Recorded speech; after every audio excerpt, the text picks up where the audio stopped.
Okay. Hi, Roger. How are you? Hi Flossie, yeah, not too bad, thank you. How are you? Good, good, good. Thanks. Whereabouts in the world are you at the moment? So I am locked in an apartment with two small people, a 4-year-old, a 6-year-old, and my lovely wife in Borneo, Kota Kinabalu in Borneo. Wow. Sounds nice. Are you enjoying some time off with the kids?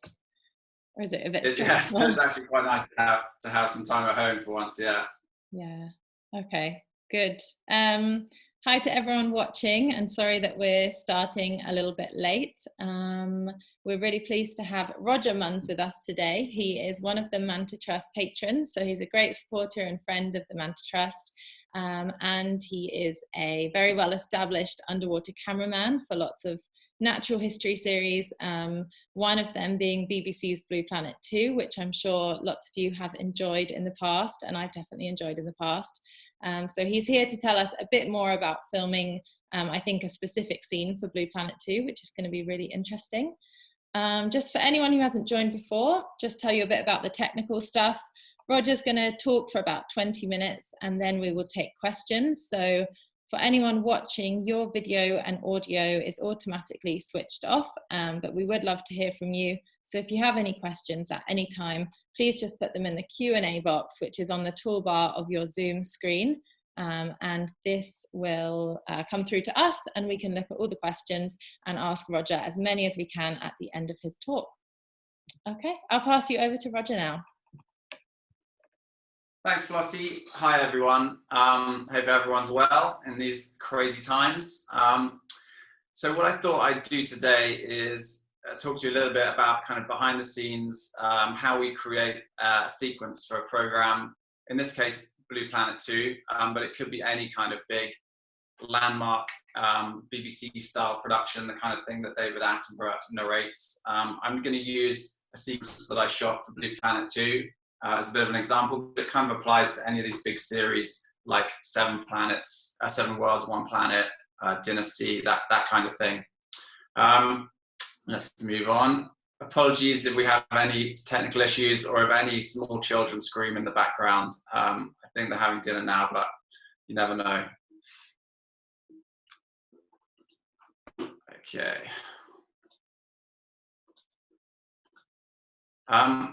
So just as a kind of broad overview, a program like Blue Planet 2 takes roughly 4 years to make. We have a really big team that works on it. I would say there's probably, over the course of filming, maybe 1,000 people that work on programs like this in various roles. For Blue Planet 2, we did 125 different filming expeditions all around the world to 39 different countries. So it really is a kind of global series, global program. I was one of 60 camera operators that worked on this series across the world, people from all countries, all walks of life. And we spent a cumulative sort of 6,000 hours underwater, of which 1,000 were in deep sea submersibles. So we covered it pretty well, I think. So my role as one of the principal cameramen on the production, I got to visit 7 different countries, 150 days in the field over the course of probably 2 years of filming for me. And I filmed 10 sequences or stories. So each program within the series, I think we had 7 episodes in Blue Planet 2, and each program is made up of different stories, generally 8, 9, or 10 individual stories on individual characters in the ocean, and we call them sequences. And I got to film 10 of those stories, which I was very, very fortunate to do. And I spent about 600 hours underwater, with my longest dive being about just over 4 hours, and that was actually on the sequence which I'm going to show you and talk about today.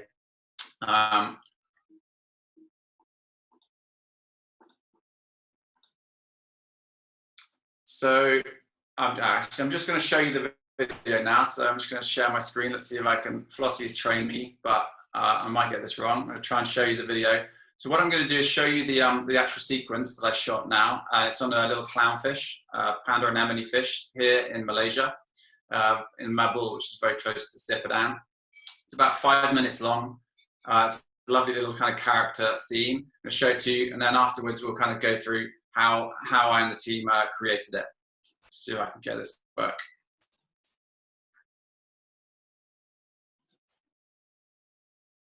Favorite sequences that I think I filmed on Blue Planet, and it was actually the first sequence that I filmed back in 2015, right at the very start of filming for Planet 2. What I love about it is I love filming big animals, manta rays, of course, being a patron of the Manta Trust. I love filming megafauna, whales, and so on, sharks. But I think there's so many amazing stories that haven't been told about the smaller reef creatures, the little characters like the anemone fish. And I think bringing that to a wider audience that watch things like Blue Planet 2 that are not necessarily divers, and sort of showing them how clever, creative, and charismatic the smaller fish can be, I think is really important and really fun. And I think as divers as well, we sometimes swim past anemone fish, kind of looking for the whale shark or something big and exciting. And there's so much that goes on so that we don't realize. That actual anemone fish is on a site about 10 meters away from where people do their open water training, their mask clearing and recovery and stuff, and people had no idea that this behavior was going on. It's pretty crazy. So to set out to film something like that, obviously there's a lot of research that goes in beforehand. We have a team of researchers, assistant producers, and scientists that find these stories. And then we set up an expedition. They tend to be sort of a 2 to 3 week shoot, 2 to 3 weeks on location, with a 3 to 4 person dive team, with a cameraman, an assistant cameraman or a dive buddy, and then a dive supervisor, and maybe a producer or an assistant producer to help editorially. Traveling with quite a lot of equipment, 200 to 400 kilos of gear is pretty typical. We try and keep that down as much as possible, but unfortunately we do have to carry a fair amount of gear with us. And then when on location, we spend about 4 to 6 hours underwater filming every day. That's about, it depends obviously how deep we're going on the subject, but that's pretty typical, I'd say. This is kind of, airports become really like a war zone for us. It's very hard getting through an airport with the amount of gear we have, customs, check-in and so on. This was a trip to Indonesia, a slightly bigger expedition. This was a recent trip to Russia where I think we had almost 800 or 900 kilos of gear to load. And this is while shooting the anemone fish. This is myself and my camera assistant for that shoot, Jason Isley, who also lives here in Borneo. He's a great photographer. And a lot of the photos you'll see here today are from him. You can see, so in the bottom there, I've got the camera housing, the main camera. And then we've also got a scope camera, which I'll talk about more later. Rebreathers, a tripod bottom corner, and some lights and so on. Quite a lot of gear. The main, a lot of people like to know about the camera equipment. So the main camera we used on Blue Planet 2 was housed in what we call Bruce, affectionately after the shark from Finding Nemo. Fish are friends, not food. There's a picture of it there. It's rated to 137 meters deep. This is very precise. I don't know what happens at 138 meters. Maybe it explodes. It weighs about 15 kilos. So it's a bit of a beast on land, hard to carry around. But underwater, we have small trim weights we attach to it. And it's beautifully neutrally buoyant. And it has a lot of inertia because it's so big. Smaller cameras tend to be a bit twitchy. These are very big camera, and it moves very smoothly through the water, which helps me and other cameramen get nice, smooth cinematic shots. Made in California by a company called Gates Underwater Housings, and they're bulletproof. They last forever. I've always used Gates housings throughout my career. They're really good quality. Inside that, it's actually a very small camera. It's a red. We used the red Dragon back from Blue Planet 2. Now we've evolved to the red Helium, but it's the same beast. It's a small brick about that big, extremely modular, so you have to add parts onto it, lenses, mounts, as it comes like this, you can't even put a lens on it. You have to get a mount. You can't put a battery on it. You have to buy a battery mount. So you kind of build it how you want it, put it inside the housing, and that films at up to 8K resolution. We filmed Blue Planet at 5K, and we delivered it in high definition. It's a cinema style camera, and it can shoot all kinds of frame rates. So previously, 10 years ago, we'd have to have special slow motion cameras, whereas this can do really good slow-mo up to 120 frames per second in 4K or Ultra HD. And that's really useful for showing behavior that you can't see very well with the naked eye. So that where the jaw drops down and the anemone fish is pushing that shell, you can really see the detail at the high frame rates. And it also has a pretty magical thing called the cache function or pre-roll, where the camera, you can set it to constantly kind of have a buffer and record. So if you're waiting for something to happen, it's already recording 5 seconds. If you press the record button, it's recorded the previous 5 seconds before the action has happened, which is super useful for the editor. And you don't miss that moment where something comes out of a hole. Really useful magic function. This is what it looks like when it's all tricked out. This has a long lens on it, Nikon, I think it's the 70 to 180, really nice portrait lens. You can see it's got a very long sort of extension on it, and you can build that out as much as you want. This is actually from, I think, Japan, filming the sheep's head wrasse. So we've got the rebreather and the dry suit on. It's a pretty cold shoot, but it's a bit of a beast, as you can see in the water. And this, so that's our main filming equipment. And then we have what we call grip, which is sort of tripods, sliders, things that we can attach our cameras to get interesting moves or kind of cinematic style to our filming. This is a slider that we built specifically for Blue Planet 2. And you can attach the camera to it and then smoothly slide it along to get those shots. So do you remember the anemone fish, this kind of shots where the camera is sort of gliding around it, and that was achieved by using this slider. This is another piece of gear called the scope, and this is a piece of camera equipment that we developed again specifically for Blue Planet 2. It was the first time that we managed to take a scope underwater. Scope stuff has been used quite extensively topside, and what it does, it gives a bug's eye perspective. So you can see the front element on the lens is very small. It's about the size of a 10p piece, very, very, very tiny. You can get that low and look up. And the idea is to sort of give you a fisheye perspective on the world. So especially for the coral reef film, so many animals live in the coral, and rather than showing you kind of the reef from the outside, we wanted to get inside the reef and show what it looks like from their perspective looking out. And it was a really effective piece of equipment, I thought. You may remember a couple of shots where it feels like you're inside the anemone, and that's from the scope. On the picture, it's attached to a slider. So that's like a miniature version of the big one earlier.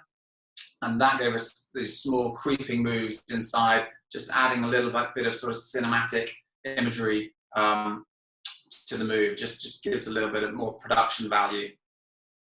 I love the scope. It was the first time it had been used on that shoot, and it really it was just spectacular, to be honest. It really gave a different perspective.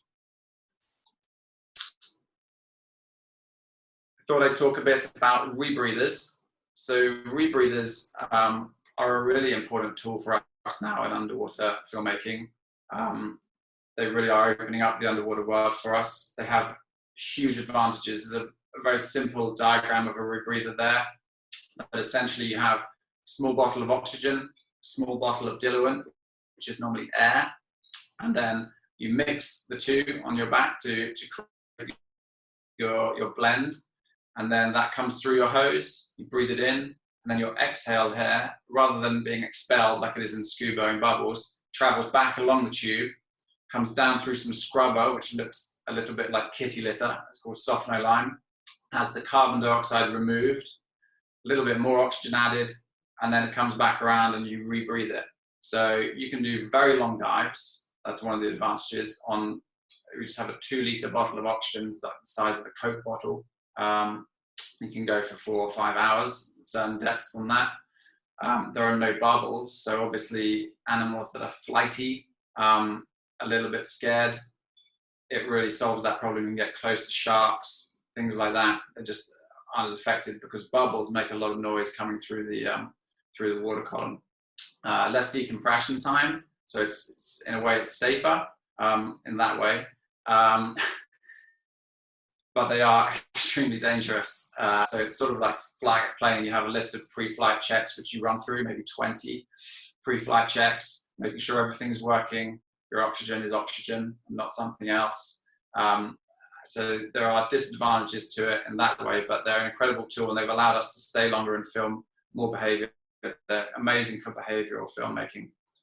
This is a picture of a Rebreather. So this is me with my Revo on the left of the screen. 2 tanks there on my back. And the view is the view through the mask at the top right. So I have a heads-up display, which gives me all my information on decompression times, depth, and so on. So I don't have to take my hands off the camera to check my computer. I can keep filming, and I can see everything through my mask. There's a lot of prepping with Rebreathers. Not as simple as scuba.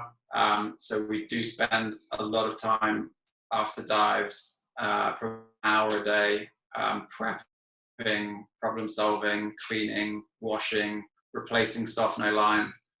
So they are very equipment intensive, but in my opinion, very much worth it. Okay, so I have a short video here and I'm not sure if it's going to work, but I'm going to press play. Flossie, if it's not working, please tell me. Hopefully we can see this.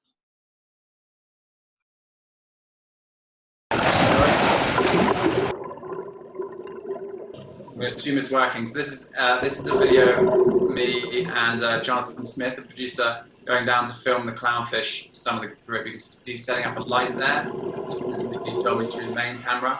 The anemone fish working their way there. This is using the slider underwater.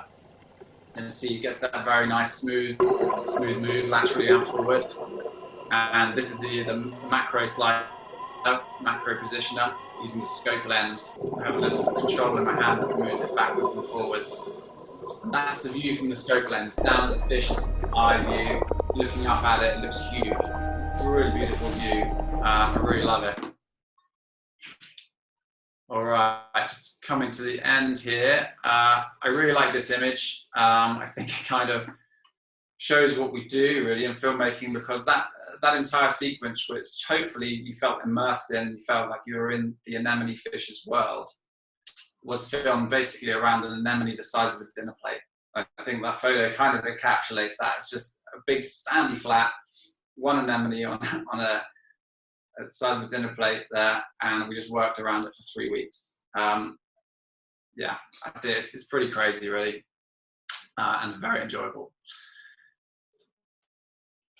Quick thank you to everyone that helped. There are a huge amount of people that helped on Blue Planet 2 all around the world. So there's a few people listed there, and some of my sponsors and friends here that also helped me out a lot. You need a lot of help in this business, and some really lovely people that work in it.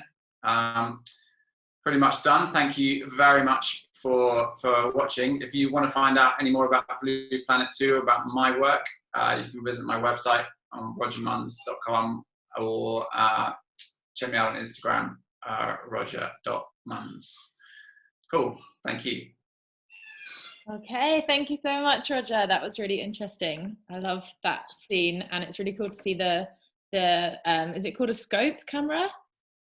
What was that one called? Yeah, the scope. Yeah. That was really, really cool. We've had some good questions coming through. So Kador would like to know if you got into filming underwater because of your love for photography, or did you start in marine science? So I actually studied mathematics, yeah, which was an interesting call. So I learned to dive in Australia on a gap, kind of not a gap year, but I was traveling for a year on a working visa. I was surfing mostly, and the surf went flat. and I rocked up at a dive centre, and they gave me a job washing masks, and they gave me my course, and I really fell in love with it. So I really come from a background of, I got into diving, and I loved diving. I became a dive master, and then I wanted to I had loved taking photos topside, and I wanted to marry that with my diving. Initially, I wanted to be a photographer, and I think that is a lot of people who are underwater cameramen, camera people, camera operators. They come from a love of diving, and that you have to have a very strong understanding of the marine world and what you're filming, and you have to be an excellent diver first before you start taking images. So I think a lot of us come from that kind of dive master background. Okay, thank you. There was actually a question slightly related to that. So somebody's wondering, where was it? About if you could pick whilst you're filming a subject, would you rather dive on Rebreather or be freediving? And I've seen you freediving, so I know you're an amazing freediver as well, but have you got a preference? Oh, thanks, Flossie. You're a pretty good freediver yourself. I don't know if I have a preference. I think the Rebreather is amazing, and they're both very different tools. I'd say they're tools for a job, and in this kind of work, you need that tool set, and you approach something like, for example, the mantas in Hanafari Bay, and for that, freediving is great. It's perfect. And there are other things, if you want to be deeper and you want to stay somewhere and stay with a subject for a long time, maybe a small subject, then the Rebreather is so useful, especially deeper. So I think you kind of have this toolbox. Scuba also is amazingly useful and so easy and safe. So you kind of have to work out for each job which skill set to use, which tool to kind of pick from your toolbox and use. If I wasn't working, I'd be freediving. I wouldn't have the Rebreather anywhere near me. I'd just have a pair of fins and go freediving for sure. I love it. Yeah, me too. Although I don't Rebreather, but I think I definitely prefer freediving. Okay, we've had a couple of questions about the fish that you are filming. So Sarah would like to know if the fish get scared by you being so close, or did they get more accustomed to you over time? So anemone fish in particular, these guys are quite feisty, so I wouldn't say they're scared. We did have to, what we generally do with subjects, especially when it's a kind of a sequence like this, where we're filming the same subject for 3 weeks, we're not just swimming around a reef, we have to kind of build a relationship. So you take your time, you start a little bit further away, you let the animal kind of get used to you being around, realize that you're not there to harm it, and then you sort of, as you gain trust, you kind of move in a little bit. Sometimes with the anemone fish, they are feisty, they're damsel fish, and they might have got a few, they give you a few nips on the finger and to let you know you've got a bit too close, and then you back off. Especially the big female was pretty territorial. So yeah, we're definitely very sensitive to animals, and there's no point, you don't get good behavior if you're annoying the animal or stressing it out in any way. So very important that you kind of take your time and move in slowly. And that's where time is so important, I think. If you're in a rush, you can't do that. So it's nice to have a couple of weeks kind of ease in and get to know your subject. Yeah, definitely. Okay, thank you. Ines has asked quite a similar question, but she said, when you're filming, do the animals tend to be curious or scared? So maybe you can tell us about some that have been more curious and some that have been more scared that you've been filming. Sure. So I think it's kind of the opposite to what you'd expect. So like sharks, for example, which a lot of people, think are exceptionally dangerous, aggressive. In my experience, most sharks are very, very scared, very shy. And that's an animal which you have to work very hard to get nice shots of, presuming it's a natural situation and not a baited situation. So filming sharks in a natural habitat, you need the Rebreather. You need sometimes I use camouflage. I did a shoot for 7 Worlds in Australia where we had camouflage wetsuits, Rebreathers, in order to get us close enough to get nice shots. On the flip side of that, marine mammals can be super inquisitive, which can be lovely. I mean, probably one of my nicest experiences was filming with humpback calf in Tonga for Life. When we filmed the heat run, we also filmed a mother and calf, and the calf was 2 tons, the size of a fully grown elephant. but was about 2 weeks old and had the mind of a puppy dog. So it was just playing and spinning around and coming up to us. And actually, it was actually dangerous because it was smashing into us, myself and Jason, bumping into us. And all the time, the mother was hanging 20 meters below and kind of looking up at us with one eye. And she's 50 tons. So, you're like, oh, it wasn't me. But it was an amazing experience. And we had an hour with a really playful calf. So I think that kind of thing is amazing. And I think that's what I see a lot with marine interactions is people chasing the animal. Whereas what you really want to do is find an animal that wants to come and see you. And those are always the best encounters, where they're inquisitive and they come and check you out. Yeah, that's an amazing story about the calf. But yeah, it's the same with mantas, really. Sometimes if you just stay still in the water, they'll come closer and closer to you whilst they're feeding or cleaning, and it's a really nice feeling to know that you haven't sort of engineered it that much. They've chosen to come to you instead. Yeah, the best thing to do sometimes is nothing, right? Just hang there and see what happens. Yeah, definitely. Okay, so people want to know a bit more about your experiences. What's your most memorable experience underwater? If you could pick one. There's been a lot of really amazing experiences. I think the humpback was definitely really, really high on the list. I've got to say, I'm going to, because of Manta Trust, I'm going to say Hanafari Bay is probably one of my most amazing experiences. When that's really going off, and I don't think I've seen it probably as you've seen it with maybe 200, but I've seen 100 manta rays there, free diving down and having manta rays all around you, 4 or 5 meters wide, free diving on a single breath of air. I think that's pretty hard to beat. And if people haven't done that, they should definitely go and do it. I think it's incredible. Yeah, it's an unbelievable experience. Okay, thank you. Paolo would like to know what other sequences you recorded other than the clownfish. For Blue Planet 2? I assume so, yeah. Okay, so in episode 1, I worked on Percy, the Tusk fish, who was a bit of a character who smashed the clam. So he was in the Great Barrier Reef, and we filmed there were 2 characters on the same reef. So Percy, who lived in the shallows and would pick up those shells and then take them back to his kitchen and kind of smash them on the rock.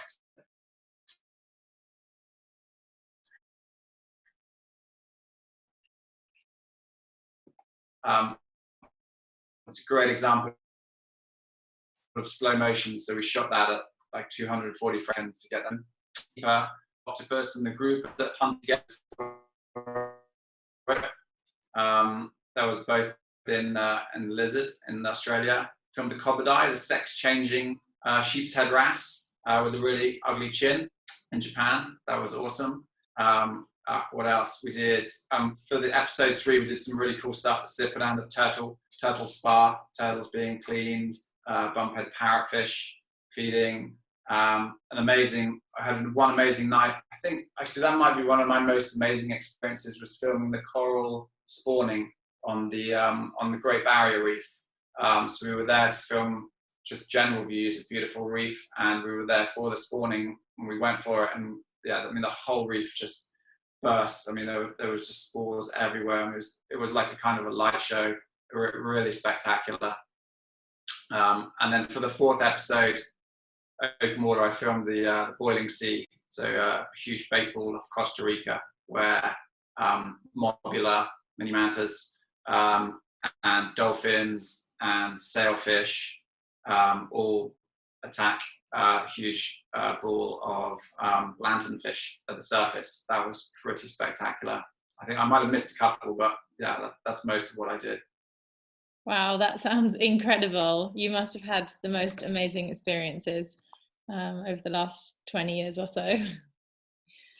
All it's right. been good. Yeah. Sarah would like to know, or Sarah, if there's anything that you haven't filmed that would be your dream to film. There's a few holy grails. Definitely a manta giving birth.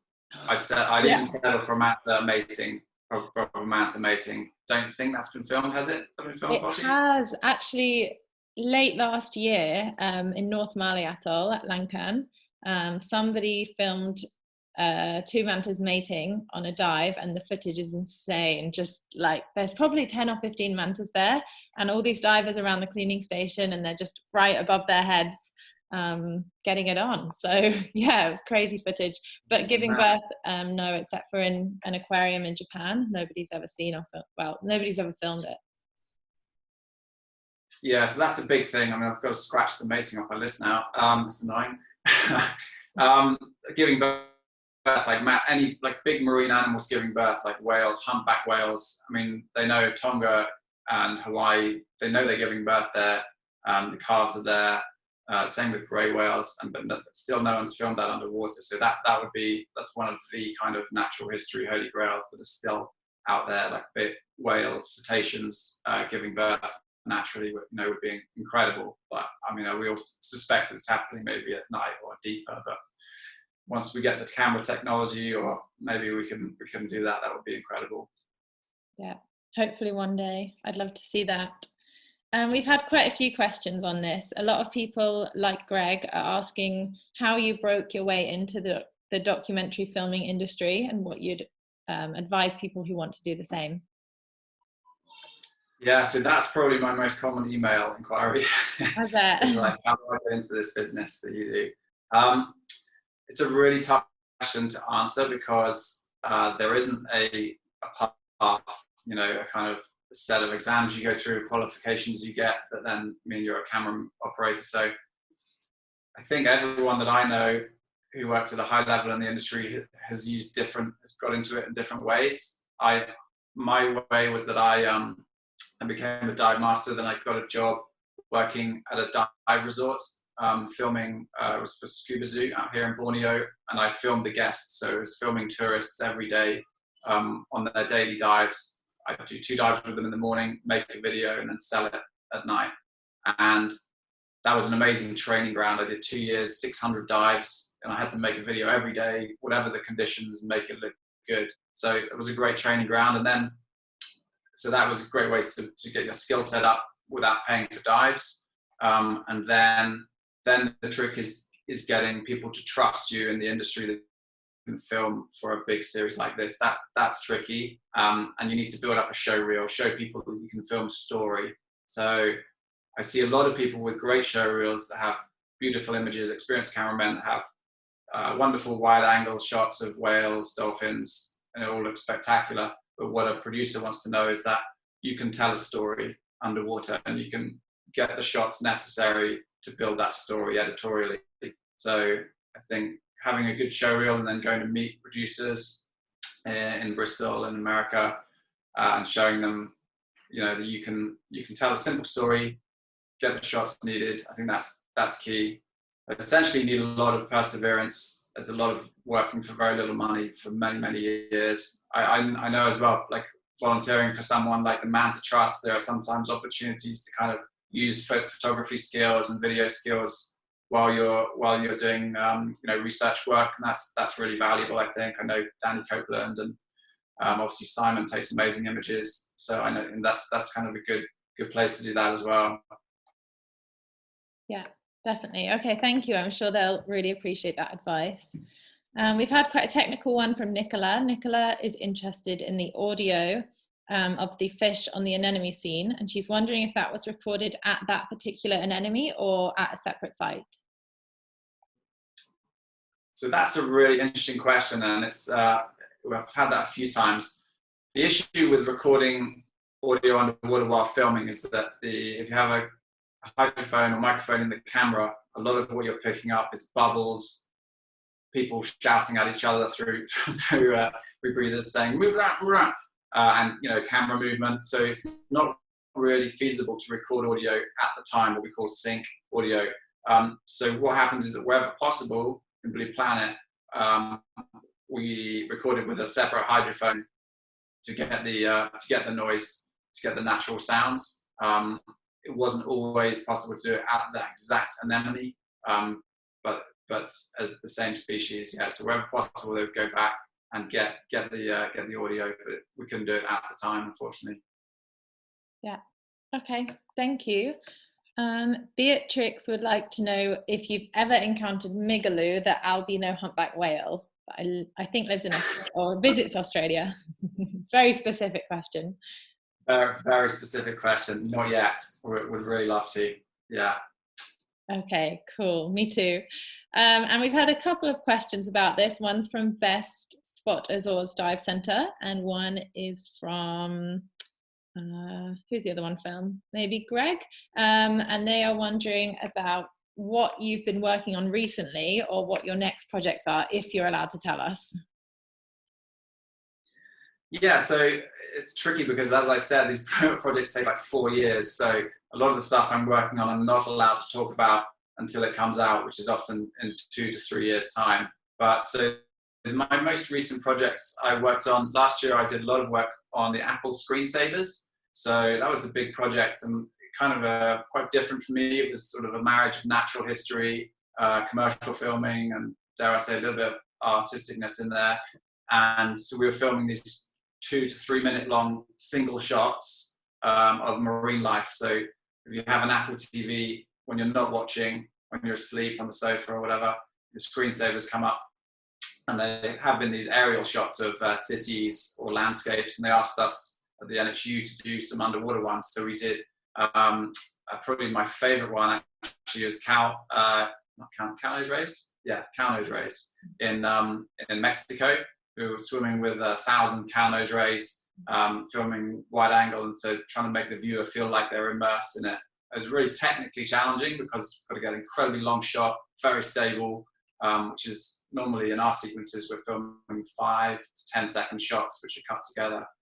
These were quite different. And yeah, it was dolphins in Egypt. Went to Palau to Jellyfish Lake. It was a really, really cool project. I also worked on 7 Worlds, 1 Planet. I did a couple of sequences for that. The Asia and Australian episodes. And yeah, I've obviously not doing much at the moment, but I'm working on a couple of big projects that will be coming out probably late 21. Okay. Hopefully, when we get restarted, hopefully. Fingers crossed soon. Very excited for those. Yeah. This is kind of related. Nicola's wondering if you film anything for pleasure whilst on lockdown. Just for yourself. Yeah, I mean, I wish I had the time. So we're homeschooling, and yeah, as I mentioned, I've got a 4-year-old and a 6-year-old, so that keeps us pretty busy. My wife is working part-time as well from home, so no, I'm looking on very jealously from people who are doing these amazing projects with Lego in their house or doing crazy stop motion stuff. But no, I'm just kind of trying to keep myself sane, and then getting out into the water once it kicks off again. Okay, cool. Do your kids like the water? Have you taken them snorkeling and stuff? They love the water. I think so my daughter Mila was snorkeling in Lamu maybe a year ago. She had a great time. It was her first snorkeling experience. They love the water, and yeah, I'm really hoping they'll be coming with me on some trips when they're a little bit older. I bet. Very lucky kids. Yeah. Okay, last question for you.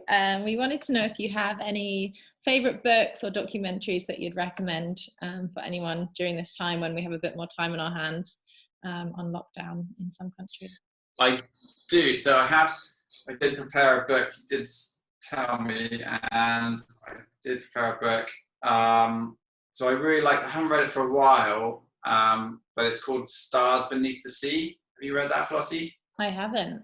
I'm writing it down. It's a really interesting book. It's kind of it talks about the development of scuba diving, and it's really good for people that do dive or don't dive. It's basically kind of chapters on all the characters that have been involved over the years in creating scuba diving as we know it today. So obviously there's a chapter on Cousteau, Hans Haas, but also people like J.S. Haldane, who was the guy that kind of helped invent the nitrogen tables for scuba diving. And yeah, basically a lot of really crazy people doing things like throwing grenades at each other in the water and blowing their eardrums up, and lots of really like interesting stories and funny stories about what these absolute idiots got up to back in the day. I really recommend it. It's called Stars Beneath the Sea by Trevor Norton.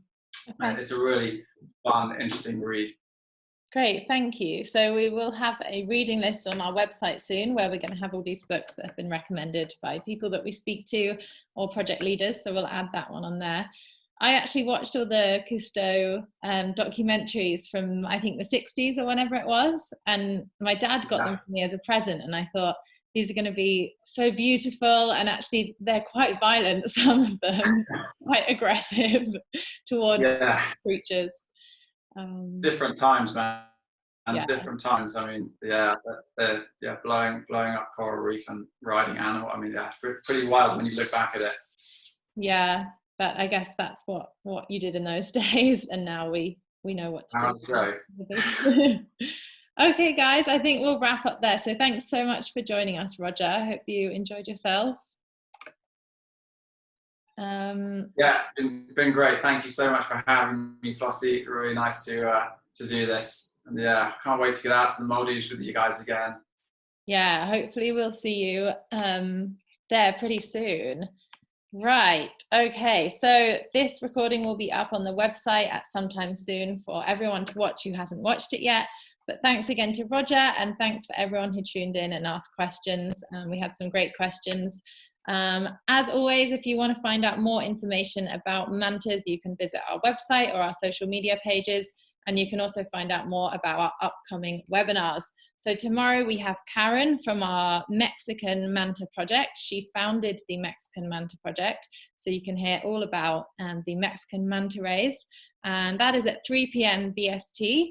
And then on Monday at 3 p.m. we have Dr. Annie Murray, and she's going to be answering the question, do mantas have buddies? So she's going to tell us about the social life of manta rays that she explored on her PhD research. If you want to support the Manta Trust and Manta research, you can join the Cyclone. It's a members only hub where we share our latest expeditions and research. And yeah, thanks again, and see you tomorrow, hopefully, some of you. Thanks, Roger. Thank you. Thanks very much for tuning in, everyone. Thank you. Bye. Have a good day or evening.